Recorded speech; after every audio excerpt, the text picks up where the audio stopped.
মানে ডেট বা এগুলো ফিক্স নাই। উত্তরটা একটু আগে আমি দিলাম, কিন্তু আর উত্তরটা আমি ওনাকে দিলাম। তো এনি আদার কোশ্চেন? এই যে অর্জুন দাস, আপনি বলেন প্লিজ।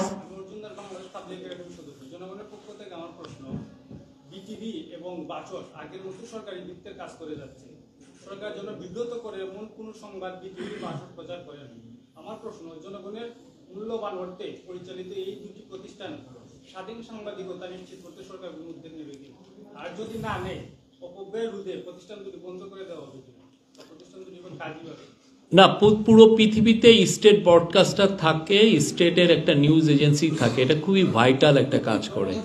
আপনারা হয়তোবা এটা এই বিষয়ে আমার মনে হয় কি, আমার মানুষের আন্ডারস্ট্যান্ডিং অনেক ক্ষেত্রে কম থাকতে পারে। আপনি পৃথিবী জুড়ে যদি দেখেন, স্টেট বা একটা সরকারি একটা ব্রডকাস্টার থাকে, আপনি যে কোনো দেশে যান খুব, এবং ওদের ব্যাপ্তিটা ওরা অনেক বড় আকারে থাকে।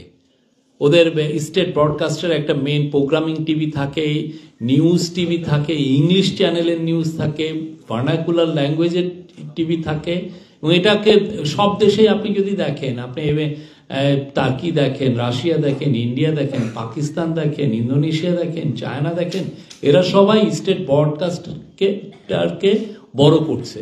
এটাই কিন্তু পুরো ইয়েতে, এবং ওদের নিউজ আপনি যেমন ধরেন একটা গ্রামের একটা নিউজ, এমন একটা নিউজ, সেই নিউজটা হয়তো বা একটা প্রাইভেট টিভির পক্ষে ওইটা তার মনিটারি যে মডেলটা সেই অনুযায়ী ফিনান্সিয়াল মডেল দেখালে চলে না, সে হি ক্যানট মেক মানি, কিন্তু ওই নিউজটা অনেক ভাইটাল, সেই নিউজটা কে করবে? স্টেট ব্রডকাস্টার করবে।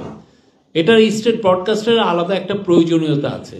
সেই লক্ষ্যে আমরা তাদেরকে আরো এম্পাওয়ার করার চেষ্টা করছি, তাদেরকে আরো বড় আকারে। আপনি জানেন গত সপ্তাহে 31শে ডিসেম্বর বিটিভি নিউজ লঞ্চিং হয়েছে, একটি যদিও পরীক্ষামূলকভাবে, কিন্তু এটাকে আমাদের ইচ্ছা আছে যে এটাকে আরো বড় করার। এই জন্য এই পুরো বাংলাদেশের সমস্ত নিউজ যাতে বাংলাদেশের মানুষ দেখতে পারেন। আপনি প্রাইভেট টিভিগুলোকে দেখেন, সে কি করে, তারা তো 2টা 3টা 5টা নিউজকে খুব বড় রকমের হাইলাইট করে, কিন্তু একটা স্টেট ব্রডকাস্ট তার সারা বাংলাদেশের নিউজটা তাকে দেখাতে হয়।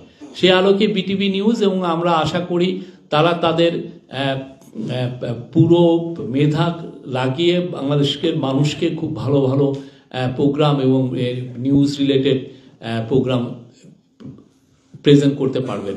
আরেকটা বড় জিনিস হচ্ছে যে তাদের, আমরা শুনেছি যে ইকুইপমেন্টেরই অভাব, সেই জায়গায় আমার মনে হয় যে তারা এই বিষয়গুলো দেখবেন।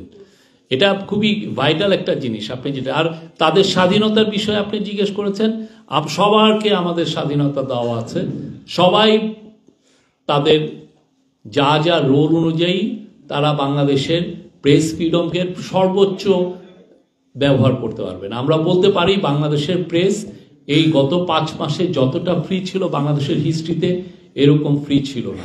আমরা এটা খুব গর্বের সাথে বলতে পারি। আমার নাম বেলায়েত হোসাইন, এখন টেলিভিশনে কাজ করি। আর আমার প্রশ্নটা হচ্ছে যে আজকে 5 জানুয়ারি 2014 সালের 5 জানুয়ারিতে আপনারা জানেন যে বাংলাদেশে একতরফা নির্বাচনের যেই কালচার, যে সংস্কৃতি, সেটা শুরু হয়েছে। তো সেখান থেকে আজকে এত বছর পরে 5 জানুয়ারিতে এসে মানুষের একটা কথা যে বিগত 3টি নির্বাচনে যে পরিমাণ অনিয়ম হয়েছে, এই অনিয়মগুলো নিয়ে নিশ্চয়ই অন্তর্বর্তী সরকার কাজ করবে এবং তদন্ত করবে, যারা অনিয়মের সঙ্গে জড়িত তাদেরকে বিচারের আওতায় আনতে হবে, এই ধরনের একটা দাবি আছে। সেই জায়গা থেকে এখন পর্যন্ত আসলে সরকারের অগ্রগতিটা কি? না, আমরা এগুলো নিয়ে কাজ করছি। আমাদের তো অনেকগুলো কাজ, একটা দুটো তো না। আমাদের ধরেন জুলাই অগাস্টে যে ভয়াবহ রকমের একটা ম্যাসাকার হলো, সেটা নিয়ে আমরা কাজ করছি। আপনারা জানেন গুমের ব্যাপারে একটা কমিশন করে দেওয়া হয়েছে, তারা খুব ভালোভাবে কাজ করছে, এবং আপনাদেরকে আমরা বলতে পারি যে 2-1টা আয়না ঘরে আমরা আপনাদেরকে ভিজিটের একটা ব্যবস্থা সামনে করব।